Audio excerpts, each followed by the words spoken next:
Welcome to the another episode of the Agency Insider Show, where we deep dive into the strategies, insights, and experience of the digital marketing world's most innovative mind. I'm your host Navneet Kaushal, founder of PageTraffic, and today I'm absolutely thrilled to have with us a true titan in the SEO industry, James Dooley. He's been voted as one of the most influential SEO at the UK Entrepreneurship Awards, scaled over 35 million digital assets, and built multiple successful businesses in the SEO, lead generation, and digital real estate.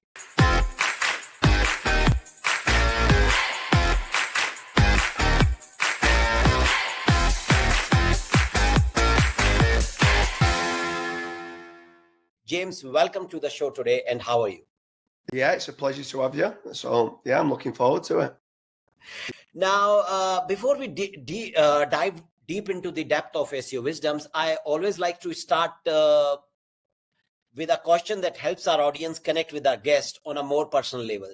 What's something about your journey in digital marketing that most people don't know about you? People always want to talk about how successful I've been, but they probably don't want to talk enough about how many failures that I've had along the way. People think that it's an easy ride, and it's not.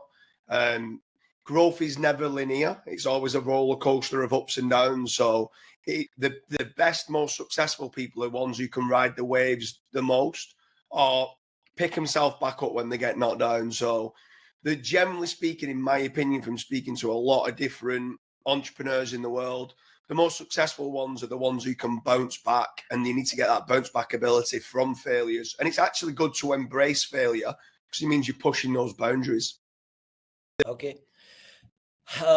Let's talk about our first segment is more about the business of SEO and scaling an agency. Of course, you have a good experience in that. Just one second.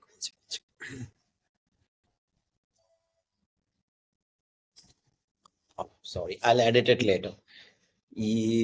Just one second, I think.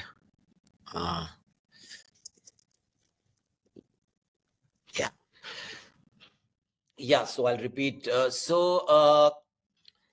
You have been in the SEO industry for over a year, built multiple businesses, and helped thousands of clients. But let's rewind a bit. How did you get started in SEO, and what made you stick for it so long? So initially, I just knew that I needed an influx of quality inquiries on a daily basis to improve my construction company that I was working for. So at that point there, I needed a website to be built, and then I didn't understand anything to do with search engine optimization. So I needed to learn the hard way, which was initially using different agencies. And I'm sure people are watching this now who's probably used some freelance agencies, and they kind of overpromise and underdeliver. So what generally starts to happen is you start to then learn certain techniques of what they're doing. You find different suppliers. And I've just had to learn via failing quick and understanding every single algorithm update that comes along, whether it's Penguin or Panda, what you need to do to kind of counteract it and stuff like that. So yeah, I just knew that for my own business, I needed basically inquiries. And then when I moved into, let's say, affiliate, I needed to make sure I was getting clicks to make sure I can send it through to the affiliate. If you're doing e-com and you wanted to sell any products, again, you just need to know SEO or PPC to know how to get to the top of the search engine. So right. I knew that I needed to learn. It's almost like any trade. You then got to go in the trenches, do a lot of testing, see what's working, and what might be working today might not be working tomorrow. Okay. Now, you have worked in the rank and rent SEO, lead gen, and performance-based services. So what's your favorite model for agency owners today? So it's a difficult question to ask in the fact that it depends how good you are with regards to doing SEO. If you're very good at SEO and you know you've got kind of the formula for what's needed on a rinse and repeat basis, the rank and rent model can be very good. But it's called rank and rent for a reason. Rank, you've got to be able to rank, and you've got to be able to rank number one for all your key terms for it really to start making some good money. If you can't do that first part correctly and you've just got a site you're trying to rent out, but it's not ranking, it won't work for you.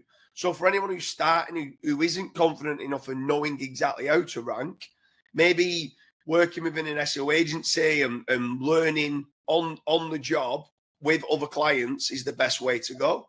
Otherwise, you're going to lose a lot of money by trying to go straight into the rank and rent method. affiliate marketing can be great because you can end up getting paid while you sleep. You're not having to deal with any clients. You're just sending through clicks to products and getting paid on that. Drop shipping and e-commerce can be very, very good as well. But you just got to find the right suppliers, understand what the trends are, what people want. So it doesn't really matter what the monetization model is. Whichever one you choose, you've got to be good at SEO and fundamentally understand how the algorithms work. Okay, but I'm sure the affiliate model is taken a little backseat with all the Google updates now. Yeah, but it's different. Yeah, 100%. But the point is, if you go and search, where a lot of people think that affiliate's dead, or I mean, I hear every year SEO is dead, but where a lot of people say that affiliate marketing is dead, if you go and search for best TVs for students, best TVs for this, or best hedge trimmers for gardeners and stuff like that, there's still affiliate websites that are there. It's just the way a lot of people got trained to do niche affiliate sites and buying links from guest post farms that are toxic and not got a lot of trust, kind of divulge and go too far on topic dilution and stuff like that. Can you still rank affiliate sites? Absolutely you can. It's just become a lot tougher. And I think a lot of people in the Facebook groups and on Twitter have all gone saying, oh, affiliate's dead. And it's like, well, if affiliate was dead, no one would be ranking for those affiliate terms, and they are. So you've just got to kind of pivot and diverse and see what's working. You might need some more brand building, some more kind of not just being 100% relying on Google clicks, try and get social media clicks. And the more you start to get all that, you're triggering nav boost and engagement signals, which helps your affiliate site rank higher. Okay. Now, many agencies struggling with the scaling. What were the biggest challenges you faced when growing your agency, and how did you overcome them? So I'd say there's a few different struggles. First and foremost is getting the right team members. So it's hiring. So once you've got someone that's good, make certain you're doing enough to keep hold of them. So not having a churn rate of staff that's coming and going. So you've got to build a culture, build the team, because SEO is a team sport. I mean, there's not many solopreneurs out there that can rank multiple websites. You need content writers, you need link builders or people doing outreach. You need technical SEOs, maybe a journalist that's doing digital PR, progressive optimization of content as well. So not just writing content and leaving it. There's lots to SEO that needs to be done. If you are doing client work, you need like a sales team to be able to speak to the customers. So hiring of staff and then keeping that culture to maintain them, that they're not leaving, but then also rewarding them and training and developing them to not just giving them tasks, but giving them responsibility. And once you give them the responsibility, it's up to then your members of staff to improve the systems and processes and SOPs, because the algorithms do change very, very quickly. And what might have worked last week might be some different strategies this week. Right. Now, what do you see are the common mistakes agency owners make while trying to scale? So they don't have the right SOPs in place. So what they'll do is they'll hire staff and they'll think that the staff will just be able to fix their problems. But the truth of the matter is you should have some sort of research and development or testing team. And that can be expensive to do that. So if you can't afford to do the testing yourself, you need to be attending like networking events, whether that's like masterminds or conferences, and speaking to these other people that are also might have the same problems that you have, and then be able to like discuss what's working for you, what's not working for you. They'll say what's working for them. And you can find those little knowledge bombs that you can then integrate into your systems and processes, that when you employ the members of staff, you've got those systems to be able to scale out. So it needs to become a rinse and repeat strategy that you consistently evolve in the SOPs. But when you've got the staff that are just implementing what needs to be done, if you don't know how to rank, that's the main thing that they're doing wrong. They're just following what think works, but then no test data. They're just going buying a load of guest post farms, toxic links, non-trusted links. But because the DR's DR60, they think it's a powerful link, and it's not. Okay, now, now you have built one thing that stands about you is your expertise in lead generation. Now, a lot of agency owners struggle with getting high quality leads. What's your top strategy for doing lead generation today?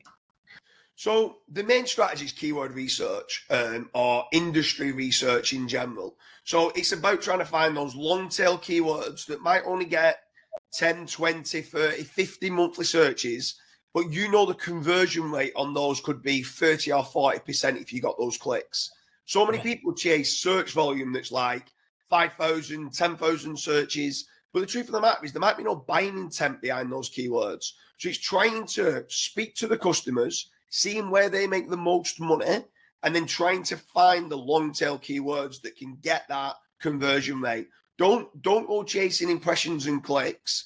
Go chasing how many leads that you can generate, but what leads can turn into profit, because then obviously your clients will spend more. The more money they start to make, the more they'll spend on scaling out new websites, new niches and stuff like that. Right. Now, you have built a performance-based lead gen model. Can you explain how it works and why agencies should consider it?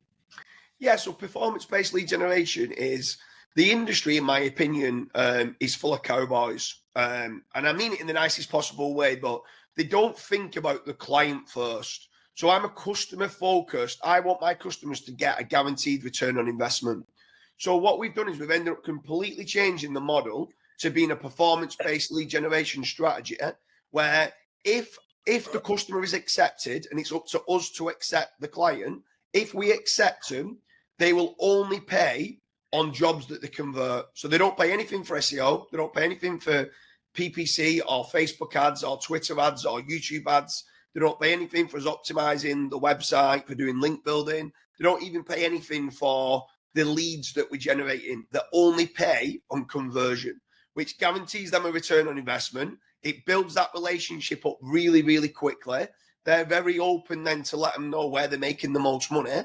And then from there, then it can be a reciprocal relationship where both of us, it's more of a partnership than it is them seeing them being the employer and us being the employee, and them demanding to us what we need to be doing. This forms in line more of a partnership, and we say, look, we know what we can do. You've got to tell us where you make your profit. Let's get this partnership going. And if we can both win out of it long term, we have, like, our churn rate is under 1%.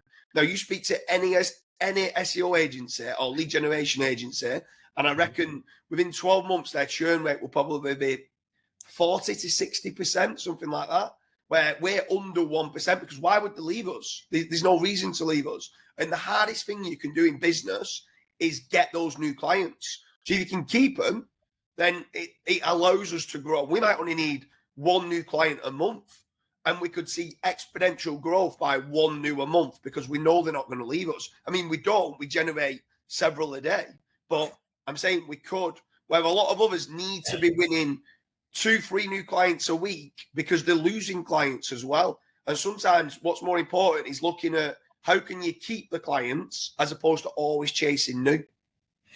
So I mean, do you pick up any client, or is there a methodology? Because you can't deliver lead or conversions to every client who walks in. So like anyone that inquires with us, we might get 70 or 80 new business owners a day that come through to us that wants lead generation.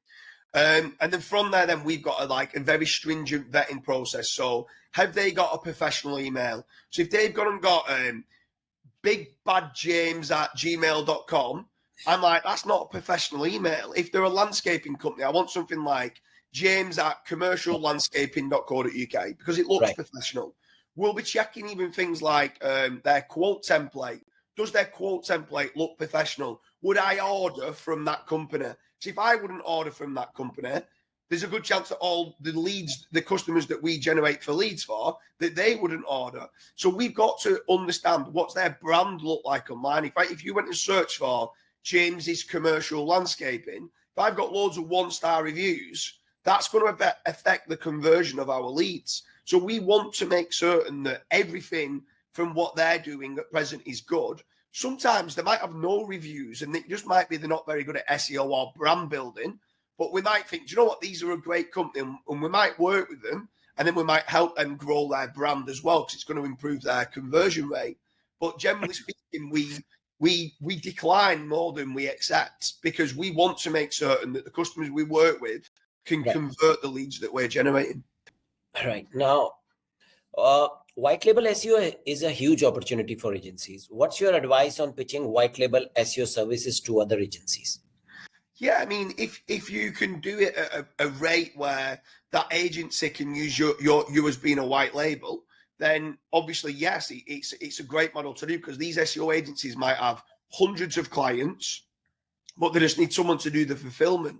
But again, it kind of comes back down to, are you good at doing the fulfillment? And if you are good at doing the fulfillment, then white label SEO is brilliant.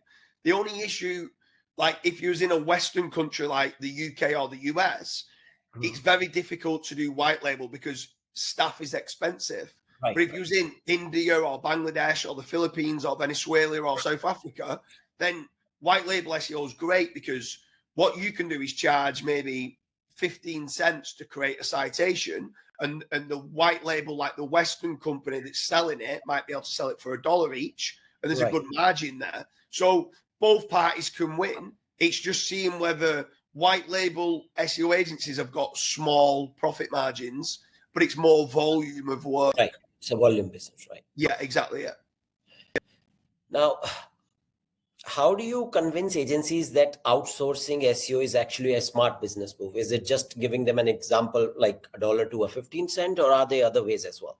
So the way I always say it, one of my classic kind of sales pitches that I normally mention in a lot of podcasts would be, if you built an extension on your house, would you build that extension yourself, or would you get a bricklayer to come and build you the wall? Would you get a roofer to come and do the roofing? The point is, a lot of these business owners, they try and do everything, and they're not a roofer. Like, if you need a roof being done, go and hire a roofer because they do it day in, day out. They are brilliant at what they do. I'm not going to try and do the roofing myself. If I need a new shower being fitted, I'm going to go and get a plumber. If I need some new electrics and cables being installed, I'm going to get an electrician. So the truth of the matter is, it should be a very simple sell that a dental practice is brilliant at fixing people's teeth, but it doesn't mean they understand technical SEO, content.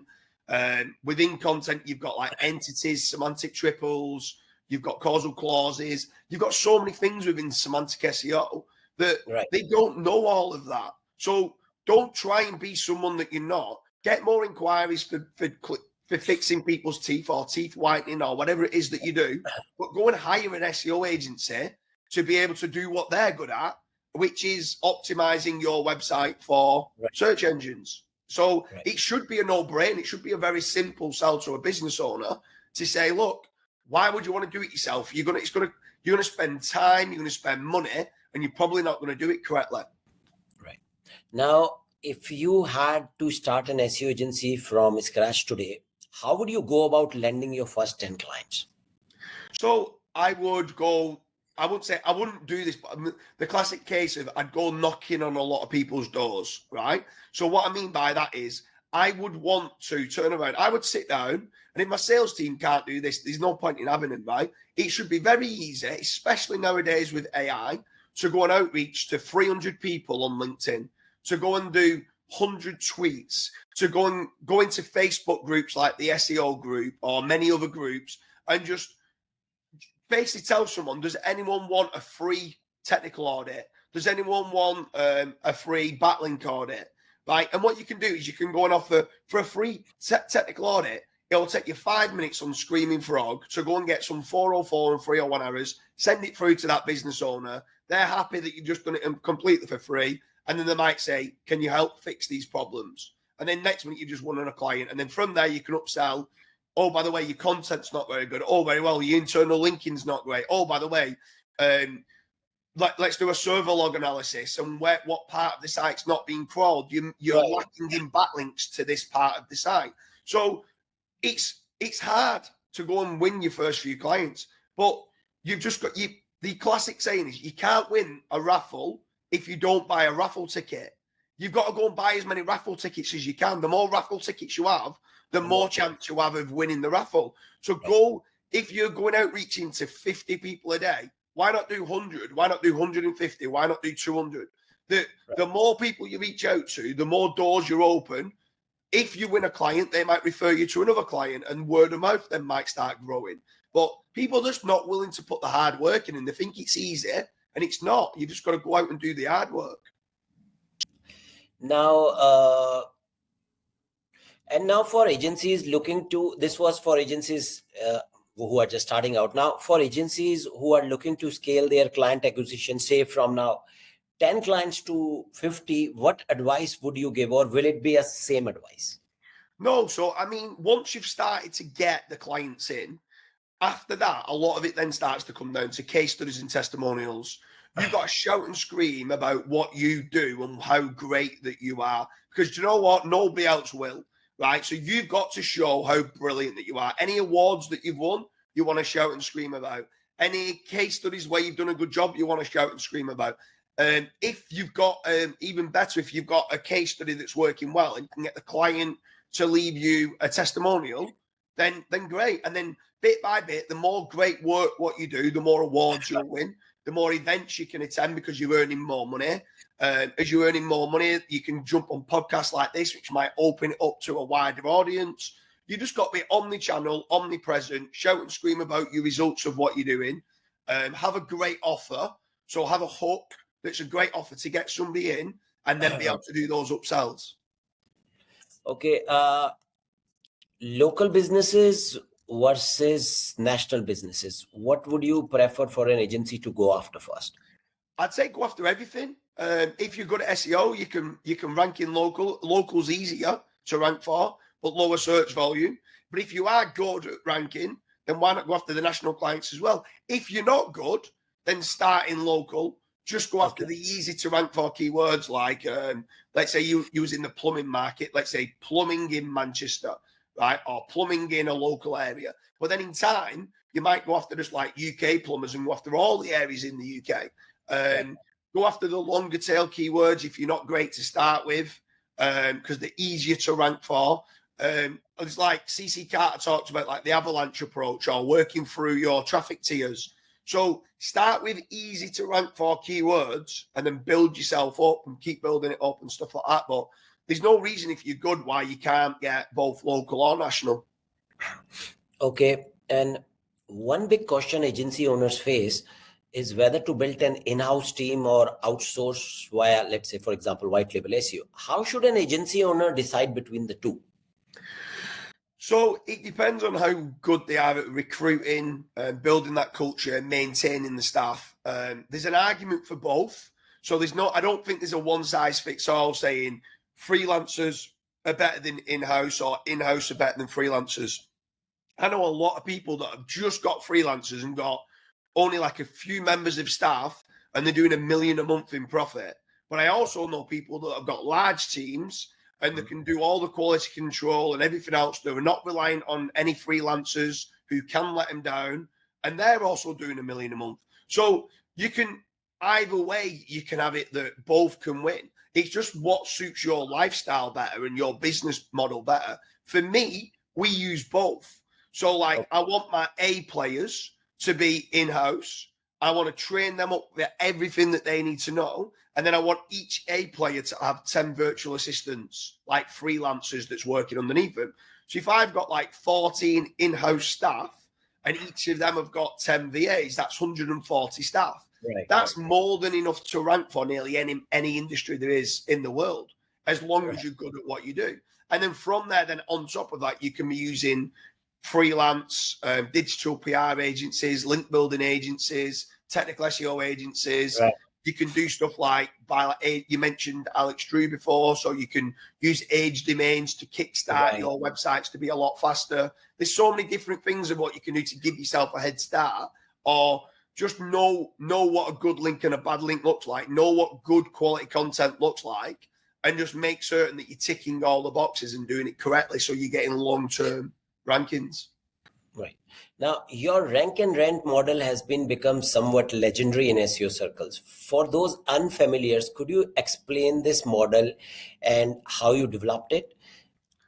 Yes, for sure. So a rank and rent website is a website that ranks for keywords that specifically a customer or contractor might want the inquiries that's generating from that website. They're brilliant. A roofer's brilliant at roofing. So they're not very good at doing SEO for their own website.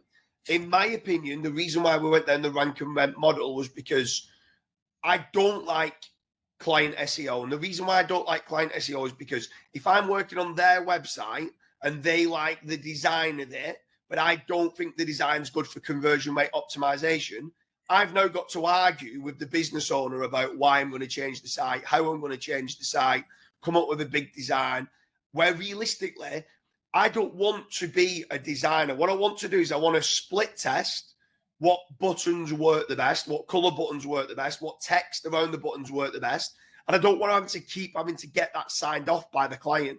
So with regards to backlinks, the client might be heard some black hat techniques that he wants to use, or he might be very white hat and saying you can't do link building. I just want to get a website, do it my way, because I know my way works, not having to explain what I'm doing, and just be able then to give the contractor the leads what they want, where they can make and earn some good money from, and we split the profits. So I'm not having to explain everything what I'm doing, of why I'm doing it and how I'm doing it and what frequency I'm doing it at. I don't need to explain that.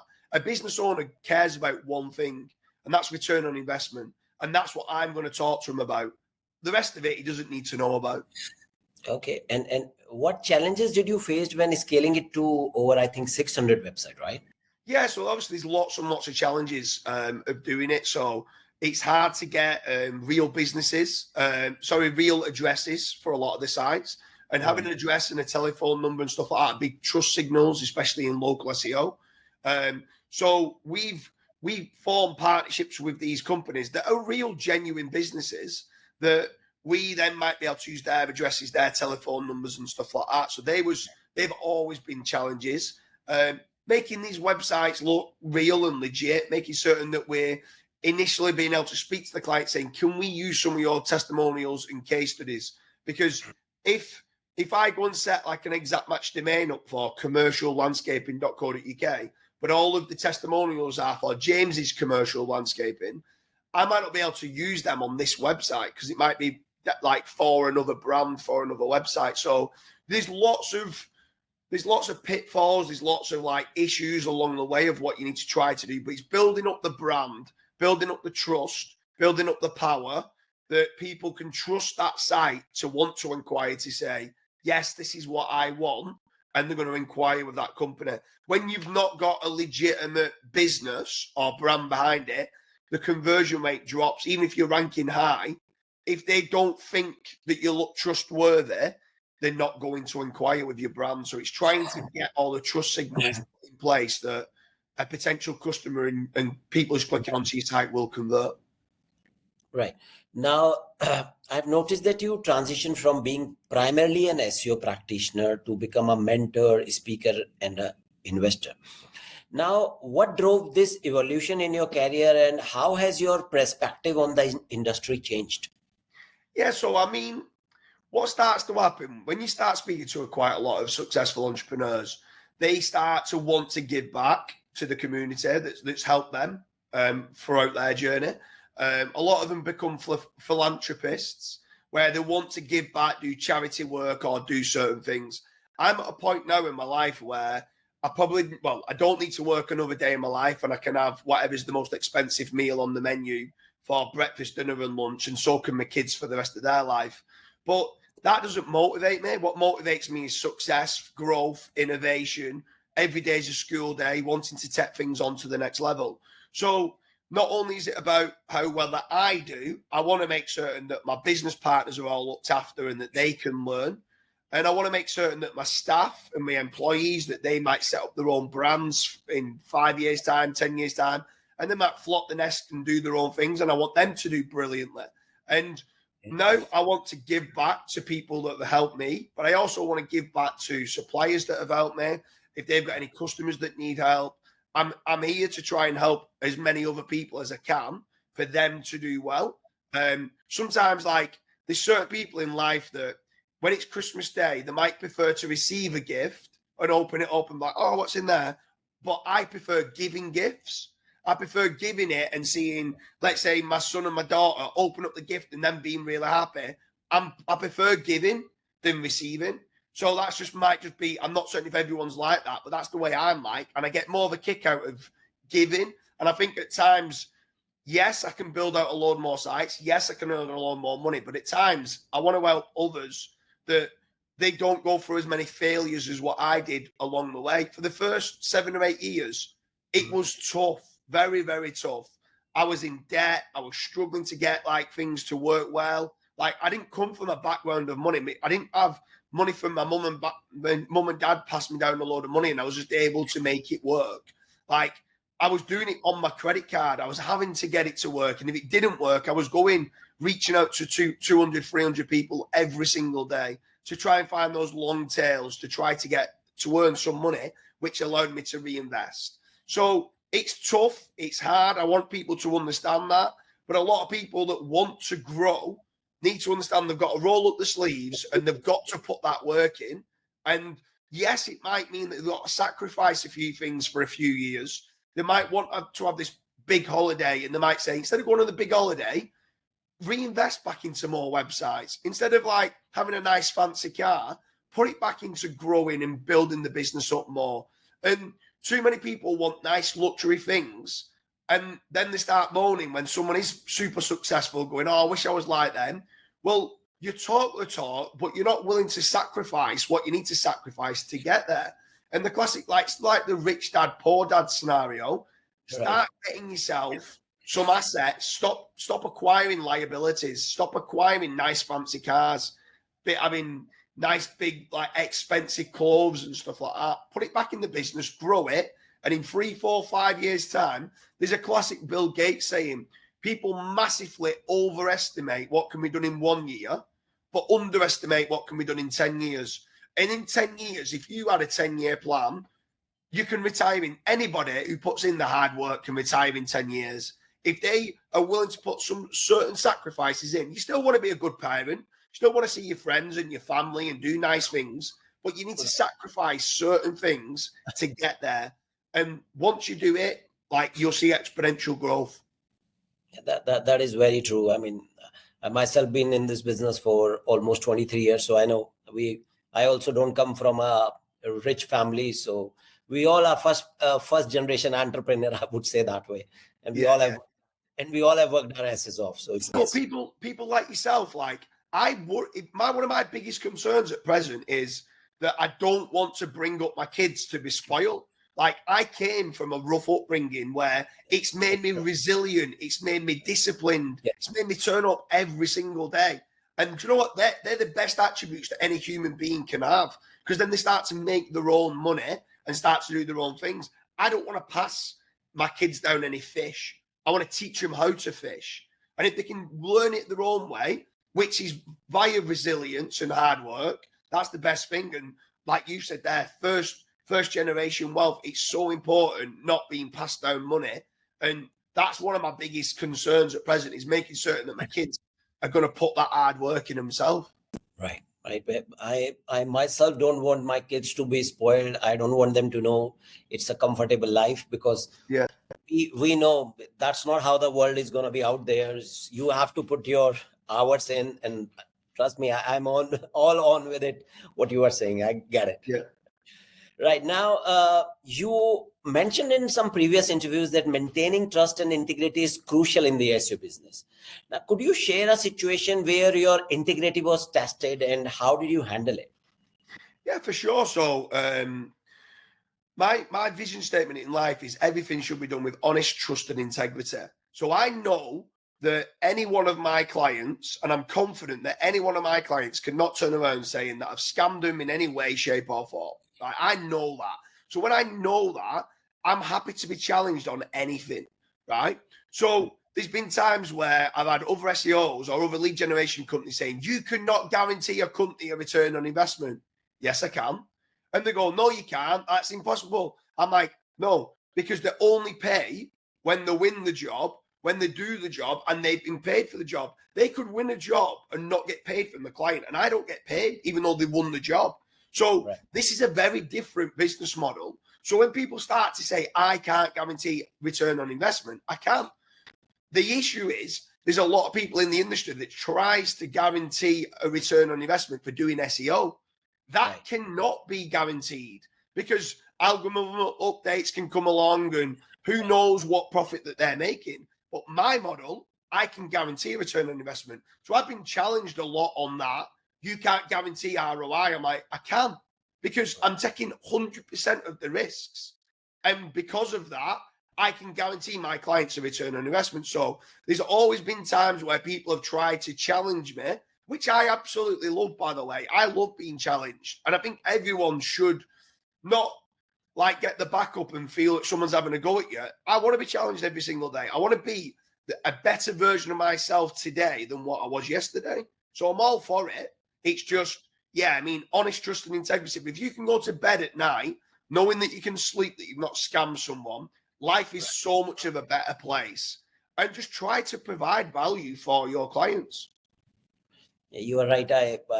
I'm a firm believer of integrity. I mean, there are times when I find my integrity being questioned, and I have actually gone ahead and fired the clients because I don't want my integrity to be questioned.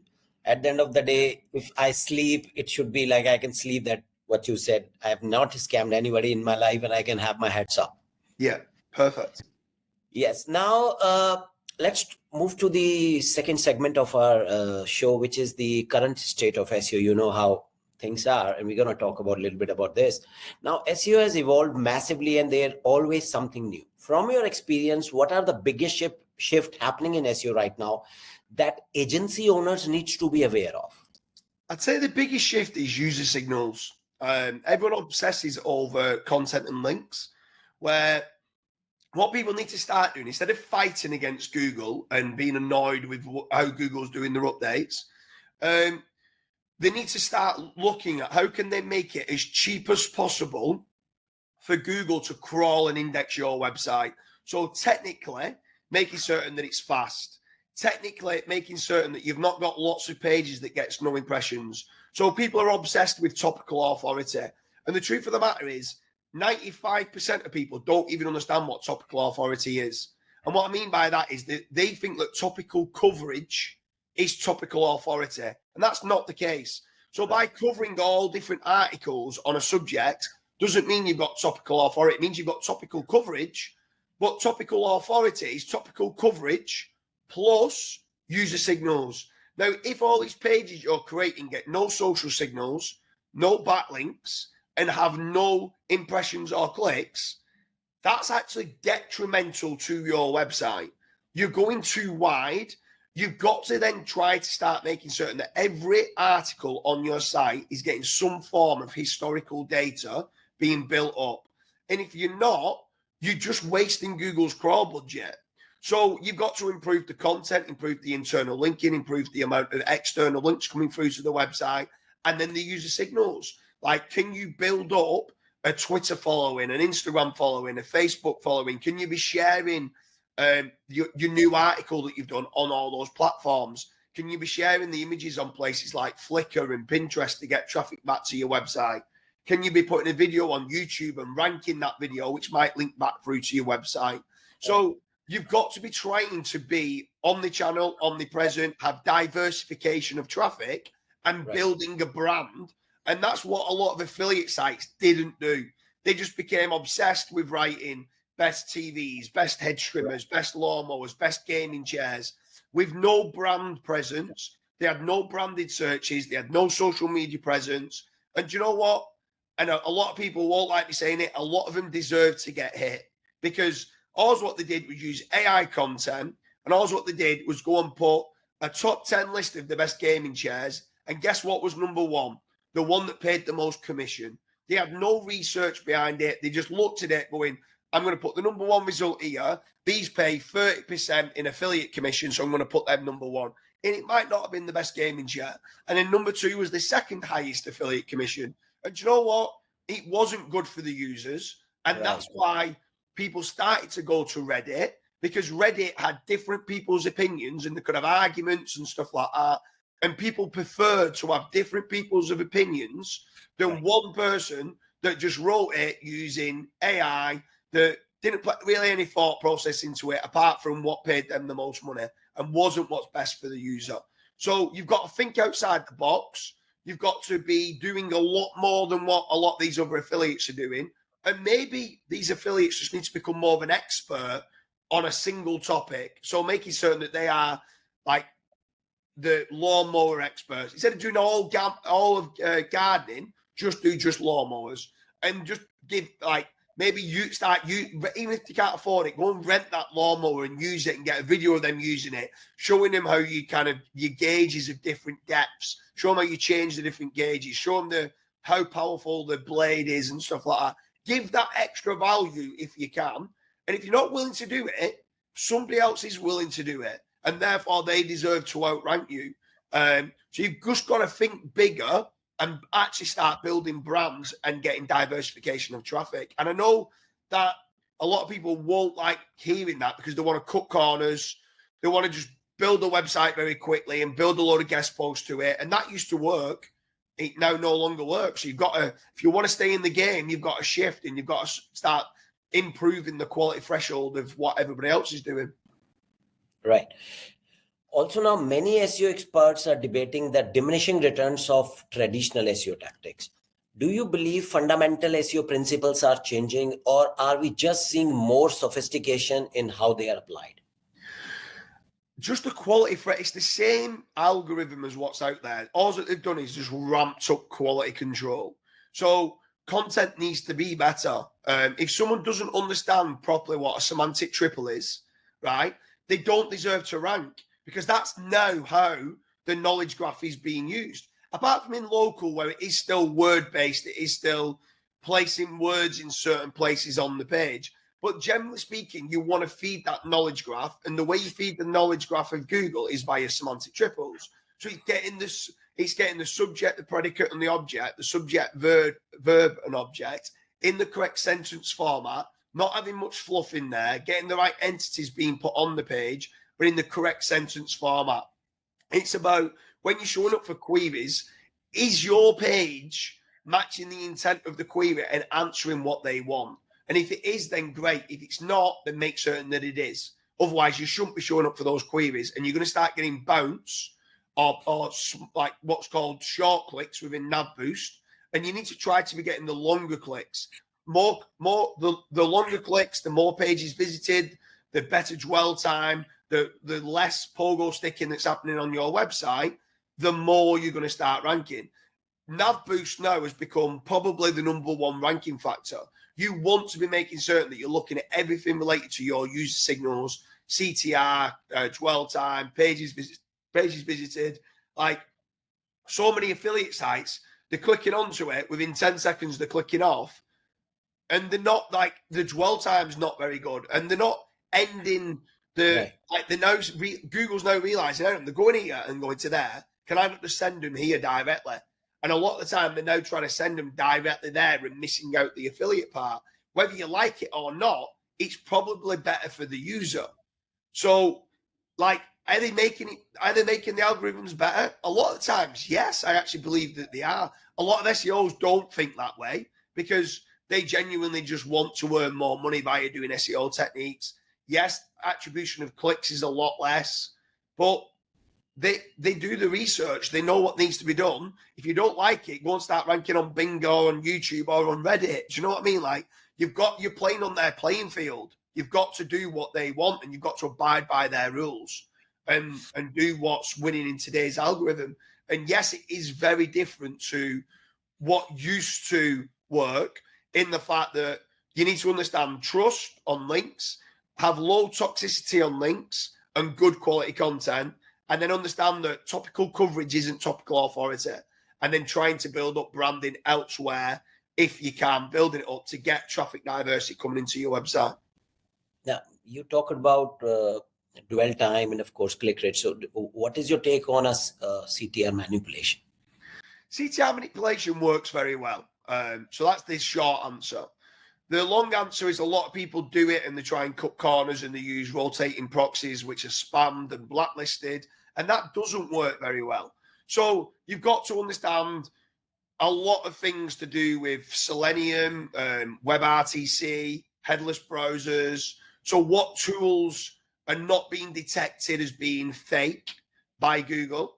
And you've got to make certain that you're getting good quality logged in users that's doing the clicks, not just every single click coming through to the site is a non-logged in user that's using a blacklisted IP and then saying that CTR doesn't work. That's like saying link building doesn't work. Link building works better than ever if you're getting trusted, low toxic and powerful, relevant links that might drive traffic. They work unbelievably well. But if you're going doing GSA directly to a money site, then it doesn't work very well. So it's about understanding that good quality links work well, toxic links don't work very well, but then you can't then say links don't work. They do work if done right. CTR works very well if done correctly. Try and manipulate it and doing GSA directly to the site, it doesn't work. Like trying to do clicks doesn't work. So yes, CTR works very well. There's lots of different platforms out. CTR works very well for like Google business profiles and GMBs and doing driving directions and all that. That all works great. You want as much engagement from as many different places as you can. Right. Now, you work with businesses of various sizes. What difference do you observe in SEO strategy effectiveness between an enterprise level business versus small to medium businesses? So enterprise, larger businesses, generally speaking, are a lot better to work with. And the main reason why they're a lot better to work with is they understand that short-term fixes are not going to fix your rankings. So many people come along as an SEO agency and they think that they can get like results within 3 months. Nowadays, a lot of the work that you do might not be being seen and might not be rewarded until the next big algorithm update. It's not a lot of the time, it's not real time, right? It's generally speaking on algorithm updates. So you might have to work really, really hard for 6 months, see no progression, but it could be a hockey stick approach where no progression, 6 months time, all the hard work you did for those previous 6 months, hockey stick, exponential growth as the algorithm update comes along. And longer term, like big clients understand this is a long-term investment. A lot of the smaller kind of agencies or a lot of smaller companies, they want to see results tomorrow.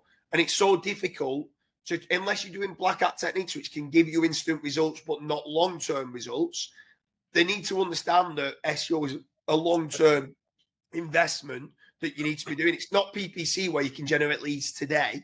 It's a long-term investment. And that's what bigger companies understand. And they understand when they're putting the marketing budget in place, they might base that on 18 months. They might give you an 18-month contract, where a lot of the smaller ones might want a rolling contract or a 3-month contract. And the truth of the matter is, in 3 months, you can't fix a lot of problems that might be wrong with the site. All right. Now, you also spoke about indexing, and you mentioned, of course, a lot of time your site doesn't even get indexed unless there is a big Google update. How crucial is indexing for agencies today, and what are the best practices do you recommend to make it faster? So I'll give you a few knowledge bombs on indexing because we've done a lot of testing in the last 12 months, right? So number one is, obviously, if you've got a website, make certain you've got Google Search Console and Bing Webmaster Tools being set up. Making certain that you've got your sitemap submitted so that every time a new post gets done, it's submitted to Google Search Console and Bing Webmaster Tools. That's just basic SEO, right? Making certain that the amount of people that don't have Bing Webmaster Tools and that should have it, and the reason why it's so important is because if you can keep indexing with Index Now within Bing Webmaster Tools, all your pages and get them indexed, Bing's feeding a lot of GPT answers. So you want to be trying to get not just ranking in Bing, but in GPT search, which is growing quite a lot. The next part is so many people build links like citations or press releases, which can do well, right? They're like pillow links, foundational links, whatever you want to call them. And they don't index them. And the point is, a lot of these citations, you might go and buy 150 citations, not load them into an indexer.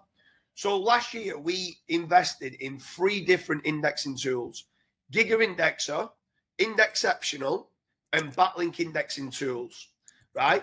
And those 3 platforms, we've made certain, we've got the testing team on it, we've made certain that those 3 have got the highest indexation rate. So the previous best company that used to do it was a company called Index Me Now, right? They had the highest Index Me Now. There's like Speed Links, there's Amiga Indexer, Link Creator. There's lots of others, but the index rate is a lot lower than what Index Me Now was. So we knew we needed to be better than Index Me Now. And now Giga Indexer, Indexceptional, and Backlink indexing tools got higher indexation rate than Index Me Now. And we've like linked it to make it simple within ChatGPT if people want to load in all the URLs. But the best knowledge bombs that we've actually found, right, is obviously index all your backlinks and stuff like that. But if you get a new client, right, on board as an SEO agency, something that we found, and we don't know the full, I'm going to guess on this bit, so don't hold me to this. I think it's got something to do with link rot, right, or link decay, right? So a link over time starts to become less powerful the older it starts to become, right? And people call it link rot or link decay. If you get your new client, let's say you're doing 10 new guest posts for that new client, go and export all of their backlink profile, existing backlink profile, that you think are good links. So there's no point doing the toxic like scraper links, but all the good links, and they might have 2,000 referring domains. Go and load those 2,000 referring domains into Indexceptional, right? And what even if they might be already indexed, right? Go and load them into Indexceptional. Indexceptional goes and pings Googlebot 3 times, 3 different occasions over 5 days. Googlebot comes and crawls those links 3 times over the 5 days, right? And the power of what you get from that existing backlink profile, it's like it kind of reignites the backlink profile. And literally, what you can do if you are an agency, if you own the website, do it. But if you're an SEO agency, in month number 1, it can make you look amazing. Like, oh my God, look at these results. And that's just from the power of their existing backlink profile. And also what you've just done, it's almost like doing tier 2s to all the backlinks. You're getting Google coming recrawling it. And as it comes recrawling it, it kind of reassigns that quality score from the backlinks that if it's not been crawled for 12 months, it just kind of removes that link decay, that link rot. And that's a big thing that people should be doing every so often, every 6 months, going into the backlink profile, loading them into the indexer, even if it's indexed. And that's the big bit, because people go, why would you load it into an indexer if it's already indexed? It's to get Googlebot to come back, rescoring them those links and giving you the credit again for those links. It's like a Botox injection. You put it and suddenly. Yeah. I love that. I would definitely give it a try, and we'll let you know the results. In fact, sign up to it and drop me a message, and I'll go and give you like 5,000 credits for free. Go and sign up to it, and you on the next podcast, you show your results. If you don't get results, they say, I spoke to James and I didn't get the results. I can pretty much I can't guarantee it, but like, we've seen it time and time again where we've done it and we've just gone boom, boom, boom, boom. And it's a great strategy. And I never once thought, it was one of my people in the testing team that did it. And I was questioning, why would you index a URL that's already indexed? Why would you put it into an indexer? And he's like, well, people talk about link decay. I want to see whether it kind of like gets rid of the link decay. And it seems to, and it might be something else. Someone might be watching it and saying it's nothing to do with link decay, it's nothing to do with link rot. It's because of something else within the Google patents or something. I don't know. But what I do know is reloading your backlinks into the indexer gives a boost, especially if it's not been crawled for 6 to 12 months. Wow. Okay, now AI generated content. Google updates have made ranking AI content harder. Do you think AI content is dead, or is there a way to make it work? You can definitely get it working. I've got thousands of examples of AI content ranking. If you just go into ChatGPT and say, write me an article about an SEO agency in Manchester, then it's not going to rank. It's not good enough in just giving it a single prompt. You need to understand what you need to prompt it. You need to understand it's garbage in, garbage out. So you want to be making certain that the prompts that you're doing, you're getting all the right entities being put onto the page, that you're getting all the right questions and answers to rank for all your secondary keywords, that your content structure, your heading hierarchy has got the most relevant and the highest popularity at the top, and it comes down into the macro to the micro content, and it's sorted by relevance and popularity. That you're answering the questions to your headings directly underneath standalone content using semantic triples. If you get all that put into the prompts, and the point is, when I first started using AI, I was having to write 5,000 words of prompts to give me a 2,000 word article. And I'm like, what's the point with AI? But then what you start to realize is once you've got that prompt, you can just reuse that prompt saying, use this, here's the title, here's the source context of what I want from the page, and here's the desired outcome. That's another thing that a lot of people don't do with AI. They don't give the desired outcome. Why are you creating this page? It might be you're creating a page for SEO Agency Manchester, and you're not saying to it that James Dooley SEO is based in Manchester. Throughout the content, try to get them to inquire with James Dooley SEO. That's your desired outcome. If you're not telling the AI that, it doesn't know and doesn't start mentioning your brand. It doesn't know and doesn't try to start doing sales content to get them to fill in the call to action button and stuff like that. So the source context, the desired outcome, as well as the title of the page and the prompts of how you want it being set out, if you do that, then AI content is incredible. It's better than me writing it. I'm not ashamed to turn around and say that AI is more intelligent than me at writing content when I give it the right prompts. And for anyone to turn around saying I'm a better writer than AI, probably just not giving it the right prompts. Okay. Now let's move to our final segment, which is the link building. Now, many agencies rely on link building as their main SEO strategy. Where do you see link building heading in 2025 and beyond? I'd say less is more. So make certain that you start, first and foremost, make certain you get all the foundational links, their citations, press releases, to get referring domain count up, to get loads of no follow anchor text, and no follow links, naked URL anchor text. So you've got those foundations put in place that when you do start doing guest posts and doing exact match anchors, it's very, very low on the percentages because you've got lots of naked URL or branded anchors.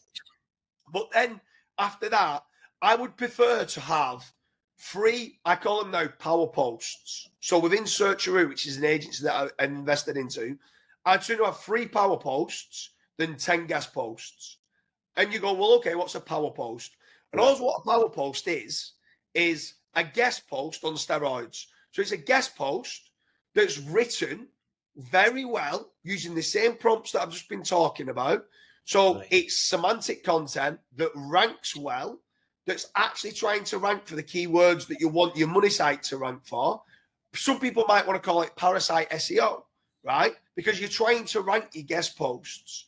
And you power those guest posts up with tier 2s to that guest post, and you're getting some sort of virality to that guest post. So you're ticking the box that it's got social, it's got traffic, it's got tier 2s, and it's well written on a third-party website. I'd sooner have 3 of those articles, which we call power posts, than 10 guest posts that's got no tier 2s, no virality, no social signals. It's 1,000 words of content that's very generic and might not even index. So it's quality over quantity nowadays.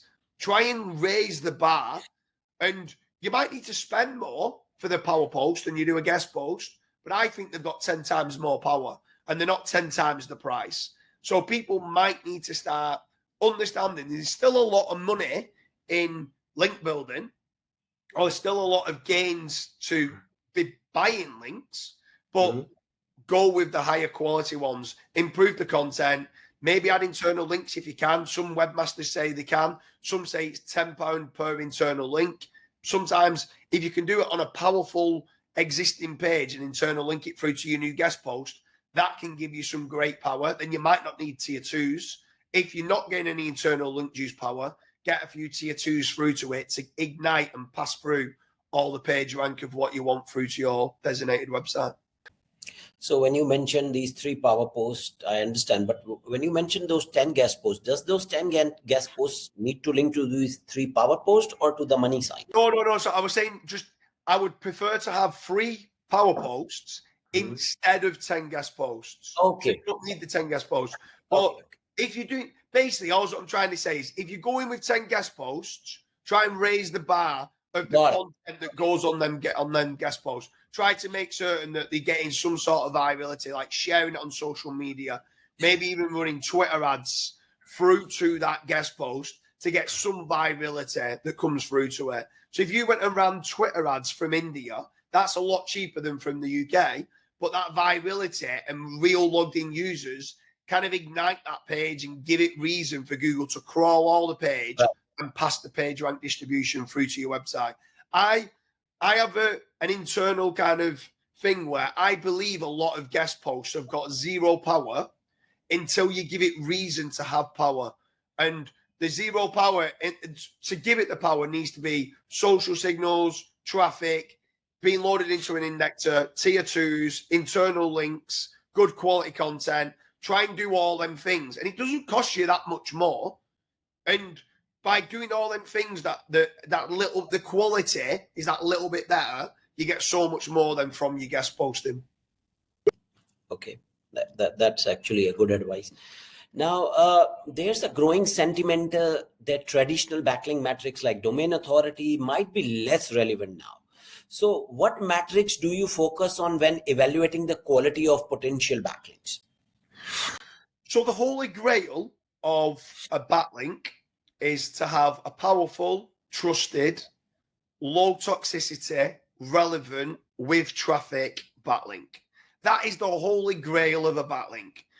But as you know, and you're probably going to laugh, if anyone went off those metrics, they'd never build a backlink in their life, because every backlink that you do has got some level of toxicity.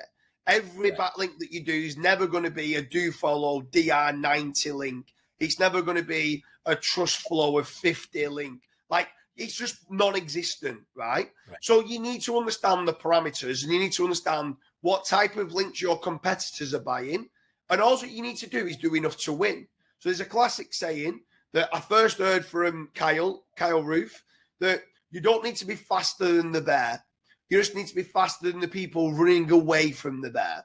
Because, so also what I mean by that is you don't need perfection. You just need to be better than your competition.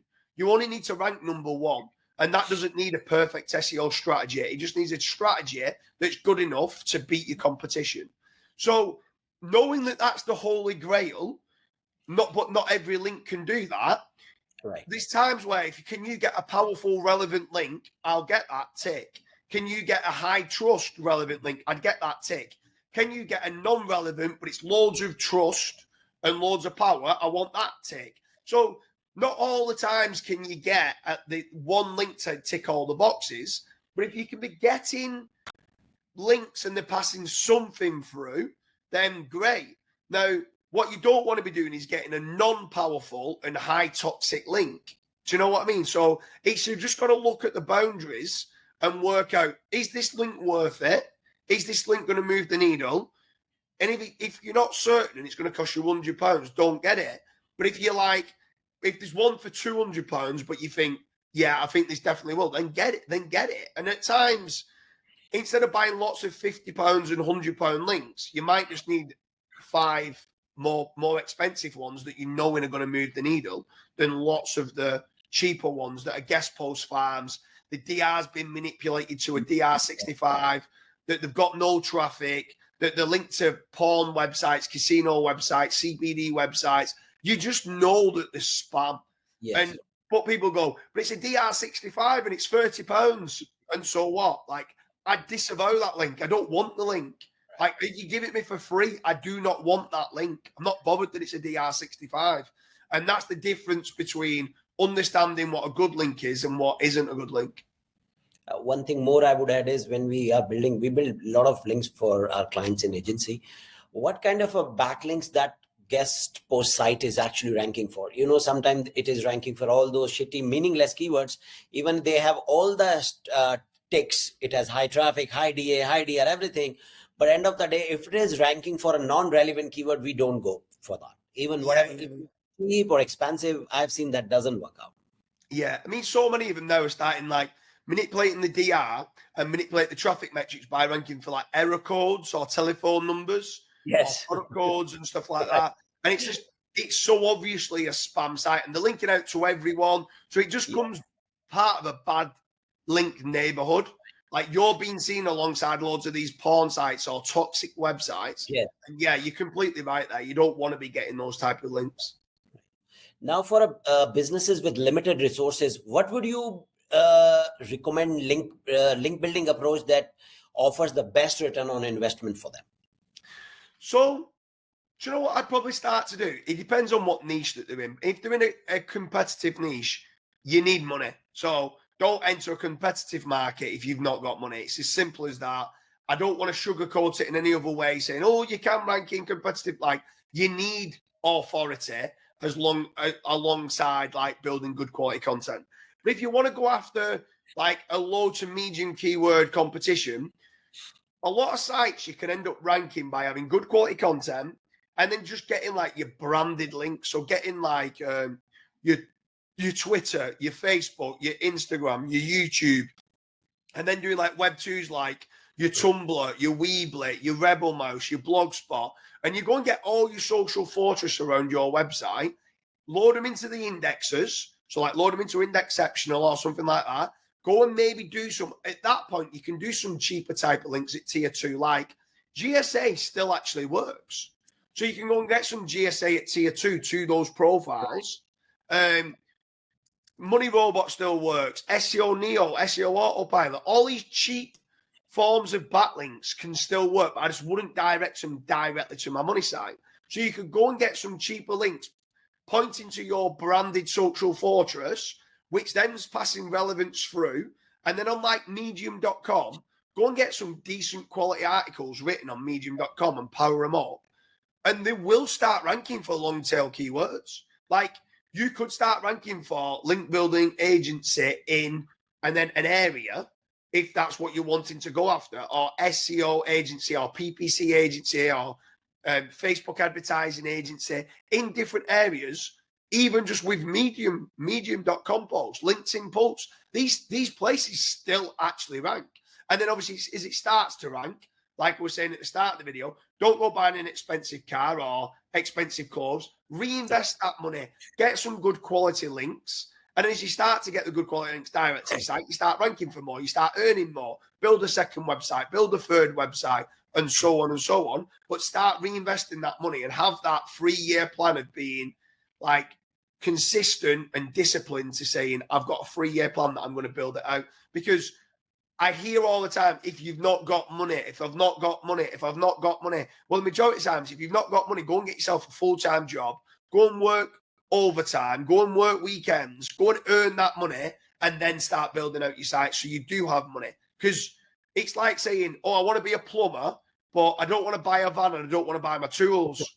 Well, you need a van and you need the tools. Do you know what I mean? So you need some money to start off in SEO, like you need some money to be a plumber because you need the right tools to do the job. If you want to cut down a tree, you need a chainsaw. If you've not got a chainsaw, what are you going to cut down a tree with? Do you know what I mean? It's going to take you a long time. You need the right tools for the job. And the right tools for the job of SEO is you need some links. So you need to somehow earn some money, whether that's consultancy, agency, getting work, stacking shelves of a weekend, whatever that needs to be, do it to get the money for you then to reinvest in building out the websites.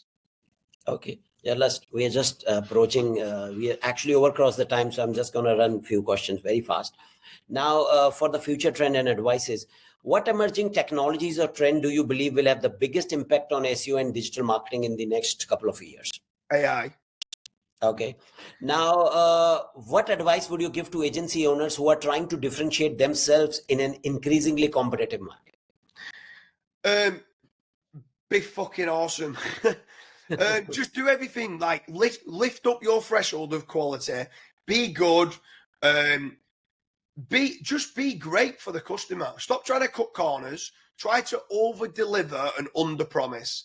And then long term, what you're going to do is if you under promise and over deliver, clients are going to sing and shout about how awesome that you are. They're going to get the testimonials. You're going to get the case studies. If you're not certain how to rank, keep learning. Every day's a school day. I'm still learning today on so many parts of the algorithm. So if I'm still learning today and I've been in it for nearly 20 years and I own thousands of websites, then I'm sure a lot of people watching this will be like, well, hold on a minute. If he's got one of the largest testing teams in the world and he's breaking the algorithms every single day and he's still saying he's learning, maybe I'm not great at SEO as well. And maybe I should always be learning, because you need to be innovative ideas. Like we're touching on the last question, then AI is evolving every day. And what you can do now, like the new GPT's just come out, the new Sonic's just come out, like everything's becoming more sophisticated and better. And you need to stay on top of those trends.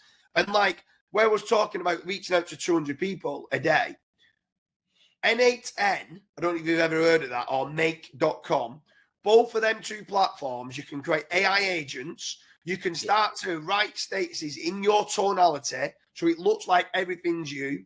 You've got 11 labs to do audio, kind of cloning your audio. You've got Hey Jen that can do videos and stuff like that. In a year's time, you could be interviewing me and it could be the AI avatar of me sat here. And I might not be there as well. Exactly, yeah. You could be interviewing me and it's both our AI avatars, and me and you are drinking a pina colada on the beach. Right, very much possible. Yeah. How do you personally stay ahead of the curve and continue learning in such a fast-paced industry? It all comes down to mindset. It all comes down to understanding that every day is a school day. You want to be a better version today as you was yesterday.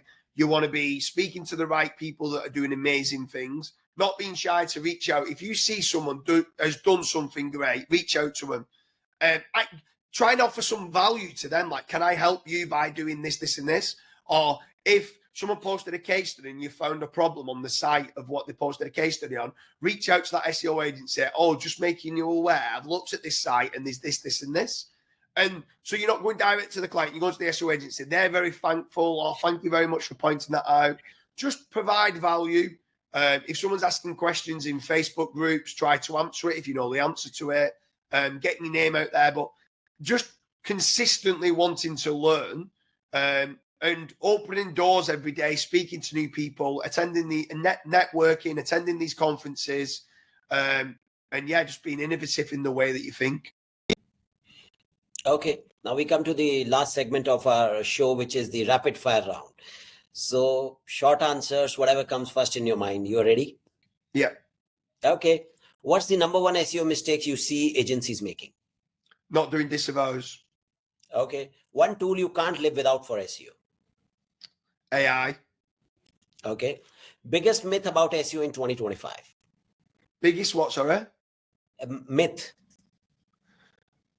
That high DR links work. Okay.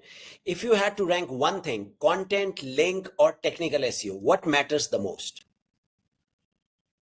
Content. Okay. What's the best piece of advice you have ever received in your business? Good question. I've had a lot of good advice because I've had a lot of good mentors. I'd say getting a good mentor, getting a good consultant and mentor that's going to keep you in shape, keep your feet on the ground, and consistently keep saying that you can do better, because like you want to keep striving to improve, because also it's good for the mindset to strive to consistently want to improve. All right. Now, James, this has been an absolutely illuminating conversation. Before we wrap up, I have two final questions for you. Yeah. First, what's the best way for our listeners to connect with you and learn more about your work? So I'm quite active on my YouTube channel or any social media. If you go to jamesdooley.com, then you'll see all the links to all the different social media platforms. Probably say YouTube's probably the best. Watch a video, leave a comment if you want any answers to expand on what that topic is about. Or you can go on to jamesdooley.com. Okay. And finally, if there's one piece of advice you could give to a digital marketing professional that would make the biggest impact on their business, what would it be? To understand what their weaknesses are and then try to partner up with someone that kind of is an expert of what they're weak at. I do believe that SEO is a team sport. Nearly every single venture that I do, I normally do with a business partner. Too many people think I don't want to give 50% away of my business, but sometimes if they can do things that you're not very good at, then that 50% is called synergy, and 1 + 1 = 3. So combined forces together can give such a better force, and that might open doors and other opportunities as well. So I'd say start doing more partnerships and joint ventures with people that complement what you're weak at. Okay. And I want to thank you sincerely for sharing your insights and experience with our audience today. Of course, your perspective on SEO, link building, lead generation, indexing, and especially on building successful agency partnership has been incredible value. And to our listeners, if you enjoyed this episode, please don't forget to subscribe to the Agency Insider Show and leave us a review. It helps us reach more agency owners and digital marketing professionals with this valuable content. Yeah, and one more thing, I'm just going to cut you in there. If anyone's watching this and they've got any questions, leave a comment in the comment section. I'll personally come back and answer any question that you have on anything that I spoke about. If there's anything you're uncertain about, leave a comment in the comment section and I'll come back to you with any answers. Thank you very much for that. And if you are an agency owner looking to scale your SEO offerings without expanding your in-house team, visit PageTraffic.com to learn more about our white label SEO services designed specifically for agency like yours. And once again, thanks again, James, and thanks to everyone for tuning in. Don't forget to subscribe and leave a review. See you into the next episode. And thank you.